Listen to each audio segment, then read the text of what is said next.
आता घेणार आहोत महत्त्वाच्या बातम्यांचा सुपरफास्ट आढावा। डोनाल्ड ट्रम्प यांनी आता औषध कंपन्यांना दणका दिलाय। 1 ऑक्टोबरपासून औषधांवर 100% टॅरिफची घोषणा। भारताच्या औषध कंपन्यांना मोठा फटका बसण्याची शक्यता। अमेरिकेतल्या कंपन्यांमध्ये निर्मिती होत असेल तर टॅरिफ मुक्ती मिळेल। औषध निर्मिती कारखाना बांधकामाधीन असेल तर सवलतही मिळू शकते। कारखान्याचे नुसते भूमिपूजन झाले असेल तरीही टॅरिफ मुक्ती मिळणार आहे। तर ट्रम्प यांनी कोणकोणत्या उद्योगांवर नवे टॅरिफ जारी केले ते आपण पाहूयात। तर कसा परिणाम होईल, कसा टॅरिफ बॉम्ब येता औषधांवर 100% टॅरिफ ट्रम्प यांनी लादलेला आहे। किचन कॅबिनेट्स, बाथरूम व्हॅनिटीजवरही 50% टॅरिफ आकारण्यात येणार आहे। कुशन किंवा गाद्या लावलेल्या फर्निचरवर 30% टॅरिफ असेल। अवजड ट्रकवर 25% टॅरिफ।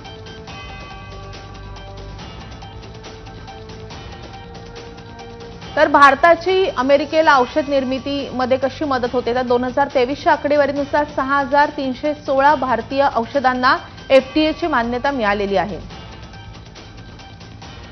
अमेरिकेतली सर्वाधिक 47% औषधं ही भारतातून जातात। भारतात बनलेल्या 31% औषधांची निर्यात ही अमेरिकेला होते। भारताची औषध निर्यात ही 8.73 अब्ज डॉलर्स म्हणजे 77,000 कोटींची आहे। Sun Pharma, Reddy's laboratory, Cipla, Lupin, Arvind Pharma या टॉपच्या निर्यातदार कंपन्या आहेत। अँटीबायोटिक, अँटीडायबेटिक्स, आयबुप्रोफेन तसोबतच मेटफॉर्मिन आणि ॲटोरवॅस्टेनिनला मोठी मागणी आहे अमेरिकेमध्ये।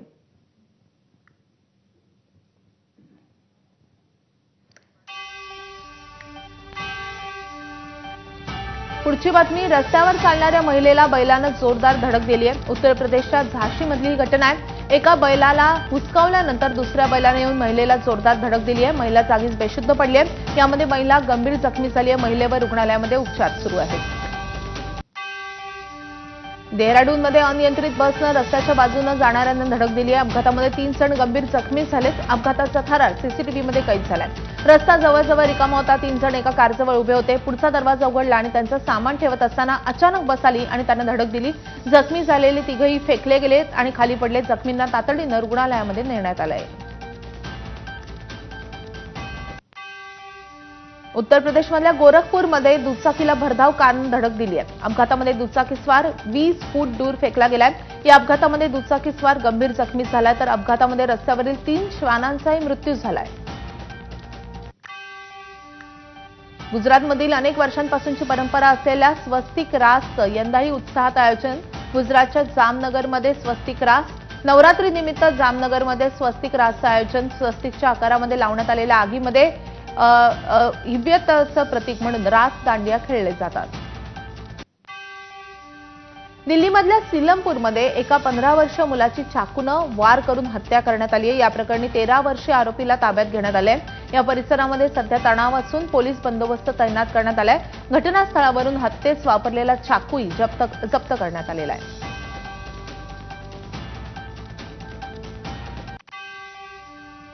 दिल्लीच्या तिमारपूर परिसरामध्ये तरुणांच्या एका गटानं रस्त्याच्या मधोमध कर्तव्यावर असलेल्या एका वाहतूक पोलिसावर हल्ला केलेला आहे। दोन्ही तरुणांनी गर्दीमध्ये वाहतूक पोलिसाची झटापट सुरू केली।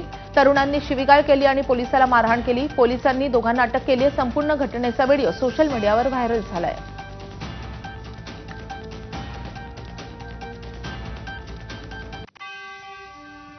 अमेरिकेतल्या सॅन फ्रान्सिस्कोमध्ये फिल्मी स्टाईल दरोडा टाकण्यात आलाय। काही सेकंदातच चोरटे कोट्यवधींचे दागिने घेऊन लंपास झाले। संपूर्ण चोरीची घटना सीसीटीव्हीमध्ये कैद झाली आहे। मुखवटा घालून चोरट्यांनी शोरूममध्ये प्रवेश केला। त्यांच्या हातामध्ये पिस्तूल आणि हातोडा होता। काचेचं काउंटर फोडून पूर्ण शोरूम रिकामी करण्यात आलेलं आहे। यवतमाळच्या तहसील चौक परिसरामध्ये असलेल्या पेन किलर चहा कॅन्टीनमध्ये अचानक शॉर्ट सर्किट झाल्यानं सिलेंडरचा स्फोट होऊन भीषण आग लागली आहे। पाहता पाहता आगीने रौद्ररूप धारण केल्याने दुकानातील सगळं साहित्य जळून खाक झालंय। दरम्यान अग्निशमन दल तत्काळ घटनास्थळी पोहोचल्यानं आगीवर पाण्याचा मारा करून ही आग आटोक्यात आणण्यात आली आहे।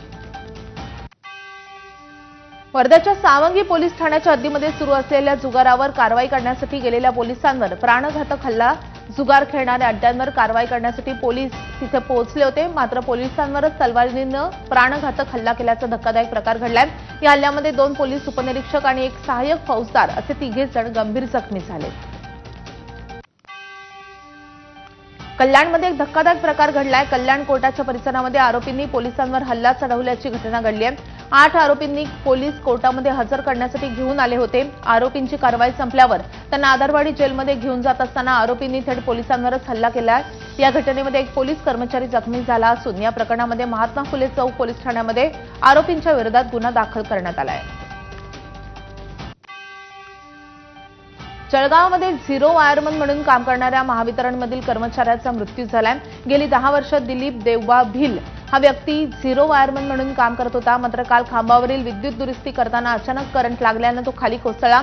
यावेळी त्याला इतर कर्मचाऱ्यांनी तत्काळ रुग्णालयामध्ये नेलं, मात्र तपासादरम्यान डॉक्टरांनी त्याला मृत घोषित केलंय। नाशिकच्या म्हासरूळ आणि पंचवटी परिसरामध्ये घरफोडी, फोन चोरी, मोटारसायकल चोरींसह आणखी 6 घटना पोलिसांकडून उघडकीस आणण्यात आल्यात। रात्रीच्या सुमारास या सगळ्या घटना घडत होत्या। यावर पोलिसांनी कारवाई करत 2 आरोपींसह 3,55,000 रुपयांचा मुद्देमाल जप्त केलाय। या प्रकरणामध्ये 2 आरोपींना पोलिसांनी अटक केली असून दोघांवरही याआधी विविध पोलीस ठाण्यामध्ये गुन्हे नोंद असल्याची माहिती समोर येते। अकोल्यातल्या बोरगाव मंचू परिसरामध्ये दुकानासमोर 4 चाकी वाहन उभं केल्याच्या कारणावरून वाद झालाय। मात्र या वादादरम्यान एका युवकानं हातामध्ये तलवार घेत वाहन फोडण्याचा प्रयत्न केलाय, तर दुसऱ्यानं कारवर दगड मारत वाहनाच्या काचा फोडल्यात। हा सगळा प्रकार कार चालकांना आपल्या मोबाईलमध्ये रेकॉर्ड केलाय। या संदर्भात बोरगाव मंचू पोलिसांकडे तक्रार करूनही अद्याप वाहन फोडणाऱ्यांवर कुठलीही कारवाई झालेली नाहीये। सागर धुरिया आणि आकाश धुरिया असे या दोघांची नावं आहेत। वर्धाईच्या ठिकाणी झालेल्या तरुणाच्या हत्येनं बीड पुन्हा एकदा हादरलंय। बीड शहरामधल्या यश ढाका या तरुणाची काल रात्री हत्या करण्यात आली आहे। मित्रासोबत वाढदिवस साजरा करताना झालेल्या वादातून दोघांमध्ये वैर निर्माण झालं आणि त्यातूनच यशचा मित्र सूरज काटे यानं धारदार शस्त्रानं वर्धाईच्या ठिकाणी पोटामध्ये चाकू खुपसून यशची हत्या केली आहे। महिन्याभरापूर्वी यश आणि सूरज या दोघांमध्ये वाढदिवस साजरा करताना भांडण झालेलं होतं। रायगडच्या अलिबागमध्ये बनावट गेमिंग ॲप्स AM999 परिमॅच आणि मधुर मटकाच्या माध्यमातून नागरिकांची फसवणूक करण्यात आली आहे। या प्रकरणी 38 वर्षीय भारमल हनुमान मीना याला रायगड पोलिसांनी अटक केली आहे। फिर्यादीच्या तक्रारीनंतर पोलिसांनी तपास सुरू केला आणि तब्बल 3,000 कोटींची रक्कम विविध बँकांमध्ये गोठवली। ही कारवाई रायगडच्या पोलीस अधीक्षक अंचल दलाल यांच्या नेतृत्वाखाली झाली असून अनेक बड्या नावांचा यामध्ये सहभाग असल्याचा संशय आहे। आता बुलेट ट्रेन नवी मुंबईतल्या आंतरराष्ट्रीय विमानतळालाही जोडण्यात येणार असल्याची माहिती समोर येते। प्रस्ताव रेल्वे बोर्डाकडे सादर करण्यात आलेला आहे अशी सूत्रांची माहिती आहे। रेल्वे, रस्ते आणि हवाई मार्ग असलेला बुलेट ट्रेन कॉरिडॉर यामुळे निर्माण होईल। मुंबईत बांद्रा कुर्ला कॉम्प्लेक्समध्ये आहे बुलेट ट्रेनचं शेवटचं स्टेशन आहे। प्रवासाचा वेळ वाचवण्याच्या दृष्टीनं या कॉरिडॉरची निर्मिती करण्यात येईल। रेल्वे बोर्डाकडून प्रस्तावाची पुष्टी अजूनही झालेली नाहीये, पण चर्चा सुरू आहे। बिबट्याच्या हल्ल्यामध्ये 5 वर्षीय चिमुकला ठार झाल्याची घटना ताजी असतानाच गोंदिया जिल्ह्याच्या सडक अर्जुनी तालुक्यातील भुसारी टोला गावामध्ये बिबट्याची दहशत पाहायला मिळते। पशुपालकांचे जनावरं बिबट्याने ठार केल्यानं पशुपालकांसह गावकऱ्यांमध्ये भीतीचं वातावरण आहे। गावकरी मध्यरात्रीपर्यंत हातामध्ये लाट्या काट्या घेऊन पहारा देत असल्याचं चित्र पाहायला मिळतंय। वन विभागाकडून लवकरात लवकर बिबट्याचा बंदोबस्त करावा अशी मागणी जोर धरू लागली आहे। तमिळनाडूमधल्या कोयंबतूरमध्ये अस्वलांचा एक कळप शिरलेला आहे। अस्वलांच्या हल्ल्यापासून वाचवण्यासाठी लोक छतावर चढले। या घटनेचा सीसीटीव्ही व्हिडिओही समोर आलाय। एका अस्वलानं छत्री घेऊन चाललेल्या एका माणसावर हल्ला केला। माणसाची जीव वाचवण्यासाठी धडपड सुरू होती। या गावामध्ये सध्या यामुळे भीतीचं वातावरण आहे। उत्तर प्रदेशमधल्या हापूर शहरामध्ये एक महिला तिच्या मुलांसोबत दुचाकीवरून जात असताना माकडांच्या टोळीनं हल्ला केलाय। या हल्ल्यामध्ये महिलेचं गाडीवरील नियंत्रण सुटल्यानं गाडी थेट भिंतीला धडकून जवळील नाल्यामध्ये अडकली। या दरम्यान बदमाश माकडांच्या टोळीनं महिलेसह मुलांवर हल्ल्याचा प्रयत्न केला, पण महिलेने मुलांसह एका घरामध्ये धाव घेतल्यानं मोठा अनर्थ टळलेला। या घटनेचा व्हिडिओ सीसीटीव्ही कॅमेऱ्यामध्ये कैद झालाय।